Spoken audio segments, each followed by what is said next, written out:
What's up, everyone? Welcome back to another review, and this time we're taking a look at Pirates of the Caribbean: Dead Men Tell No Tales, the fifth and latest installment into Disney's pirate franchise.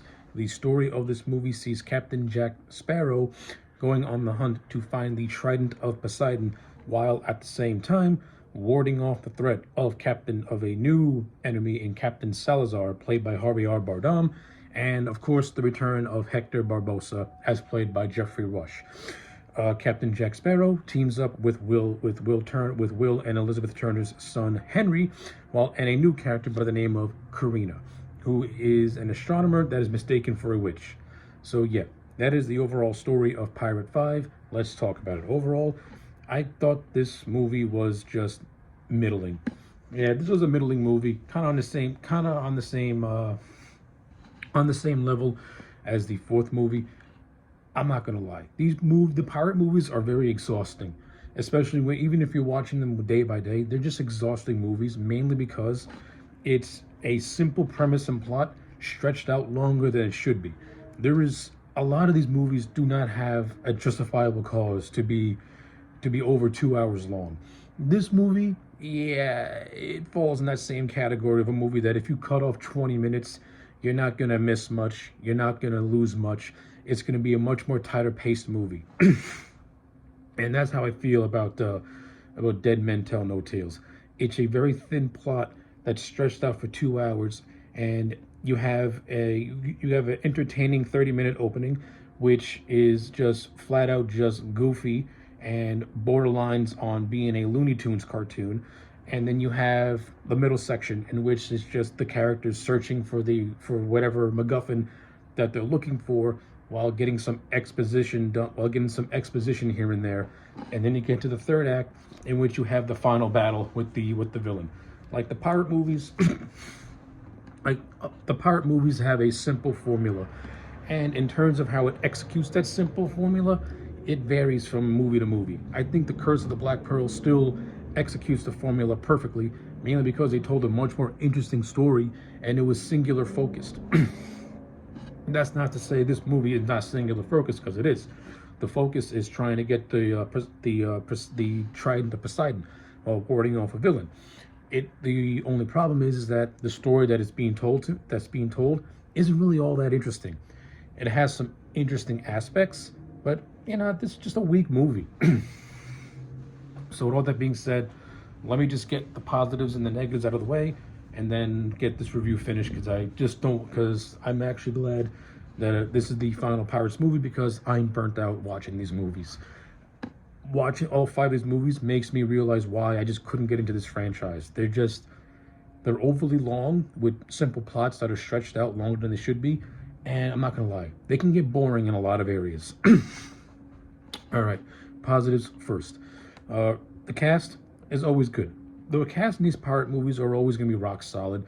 Johnny Depp's always going to be a scene stealer as Captain Jack Sparrow, though I think in this movie he borderlines more as a Bugs Bunny cartoon character, and he kind of loses, to me, he kind of loses the spark that he had in the first Black Pearl movie and the 3 sequels before this. Like this one, he borderlines more into like goofy Mickey Mouse territory, and much more slapsticky than it should be.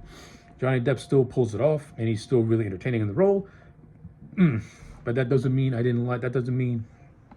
that I like certain things they did with his character, especially this real goofy scene where he's strapped to a guillotine and he's constantly swinging back and forth like he's in a pendulum. Like he's in a pendulum. That scene was overly long, goofy, and it just felt out of place in this franchise. Like, it felt like a parody of the franchise when you look at it. I wasn't a big fan of that. Depp's performance as a whole makes it work. But that scene, I didn't really care for it. You got the return of the character of Gib, Kevin McNeely. Like the character of Gib, I think he was very underused in this movie. That's just me personally. But he did have some fun moments, especially where he tricks one of a crew member to act like a captain, and then he gets beat up by a character played by David Wenham, named Scarfield. Yeah, the character of Scarfield is supposed to be similar to the Norrington character, But where the Norrington character actually was interesting, Scarfield is forgettable, one note, and I forgot that he was actually in the movie, to be honest with you.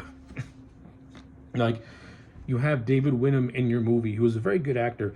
You give him a superfluous character who's just so one note and so forgettable that by the time that as the movie progresses, you don't even remember that he's in it until he pops up again. You're like, wait, you're in this movie? I forgot you're here. Yeah, that's a negative. I like Winham as an actor. In the scenes he was in, he was fine, but his character is just so forgettable that you forget that he's in the movie. So yeah, that's that. Jeffrey Rush once again returns as Hector Barbosa, and I kind of sort of like what they do with Barbosa in this movie, and I actually think they give his character a nice fitting end. Like, I like, and I hope that this is actually the end of Barbosa, because I don't think there's any more you can tell with his character. Like, he started off as the villain, he was resurrected, became an anti-hero, and on again, off again ally of Jack Sparrow when they need to team up together to take on a more greater threat. This movie to me served as a nice epilogue for Barbosa's character, in which he sacrifices himself at the end, and it's also revealed that the new character of Karina is actually his daughter. So I like it's a nice little send-off for the character of Barbosa.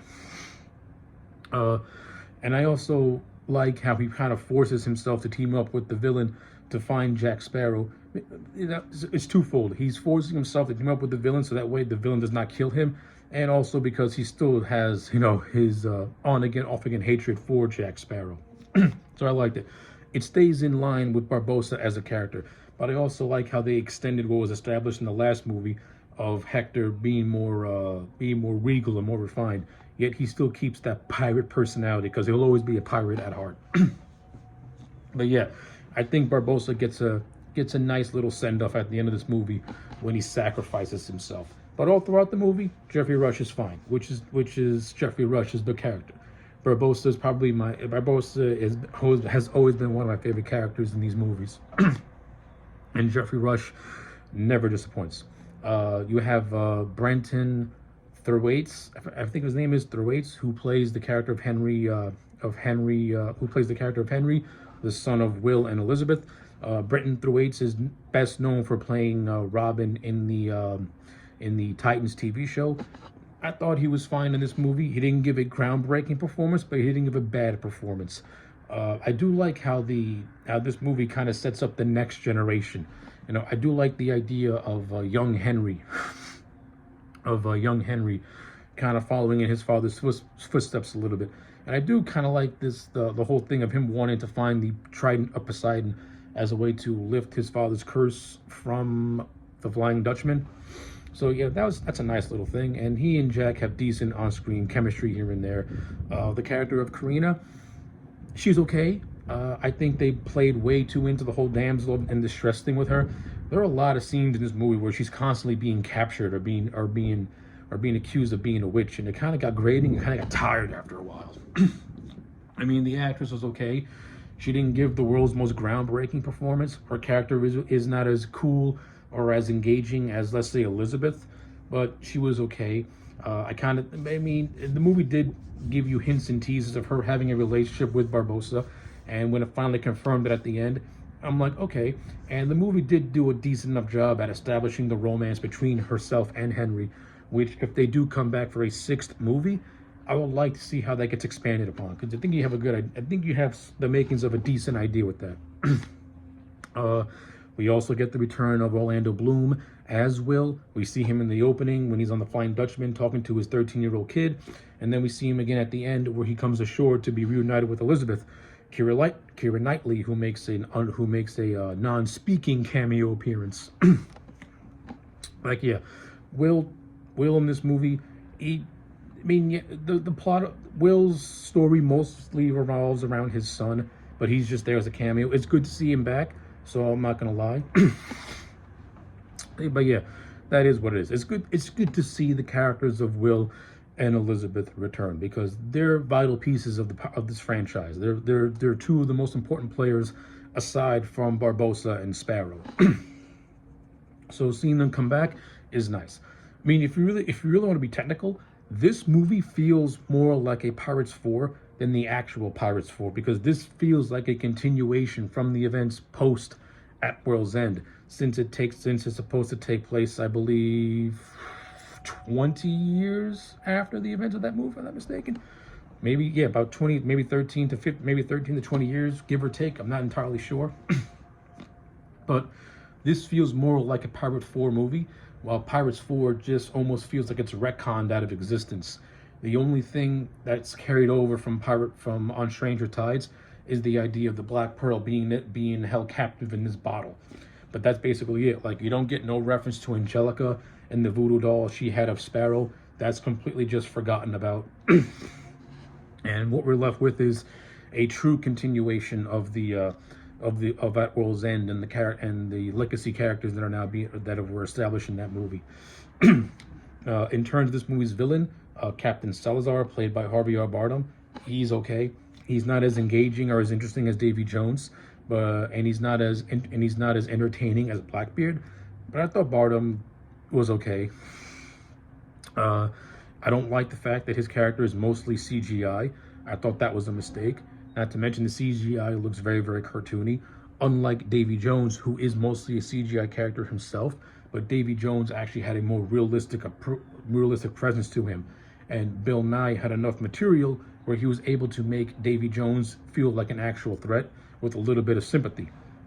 Salazar, to me, doesn't really have that threat. He comes across looking like a Scooby-Doo villain than he does an actual threat to Captain Jack Sparrow. And the whole story of him coming into conflict with Sparrows years before the events of this movie, and he and his crew being led to his grave, it's okay. I guess it's fine for what it is. It's okay. It's nothing really all that interesting nor engaging. I mean, we're told this in an extended flashback sequences where we see a de-aged Jack Sparrow with the face of Johnny Depp.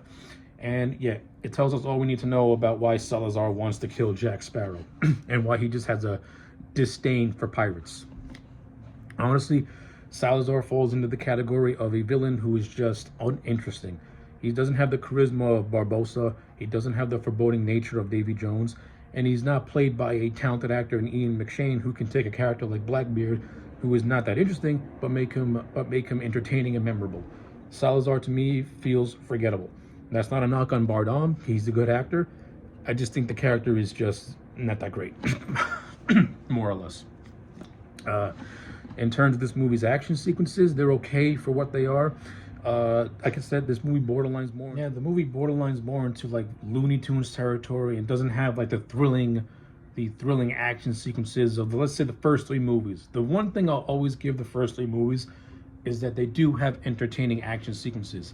I think in Dead Man's Chest, they get prolonged they go on for longer than they should, but they're at least creative, entertaining. I don't get the sense with this movie, and I didn't even get that sense with the fourth movie. The action sequences in 4 and 5 feel so generic, feel so bland, and feel so lazy. They don't have no visual flair to it. And it's no different in this movie. There's no visual flair to the action sequences. It's mainly just things happening and fights happening, and that's it. Nothing really memorable, nothing that you're going to talk about. And you're just going to watch it and be like, yeah, okay, that was fun for what it was. And that's really what Dead Man Tell No Tales is. It's just okay for what it is. It's not all that great. I do like the post-credit scene. I do like the idea of a potential Davy Jones resurrection. That's pretty cool. That could be interesting. If they ever do make a Pirate 6, I don't know. I ain't looking forward to it because like I said, I am not much of a fan of the franchise, but I wanted to give these movies a chance, and well, after seeing 2 through 5, the first movie's still the best. Well, the rest of them vary in tone, vary in quality for me, for my personal taste. Yeah, that's basically it. That's really all I got to say about Dead Men Tell No Tales. At the end of the day, I'm just going to give this movie a solid 5 out of 10. It's not horrible. You can watch it and be entertained by it, but that's basically it. It's a forgettable movie. It's another forgettable movie in a franchise that really outstayed its welcome after the trilogy, to be honest with you. So yeah, 5 out of 10 for Dead Men Tell No Tales. Let me know your thoughts in the comment sections down below. Like the video and subscribe, and I'll check you back next time for more. Also, Captain Jack's father, nowhere to be found in this movie. That's another negative. Don't like that.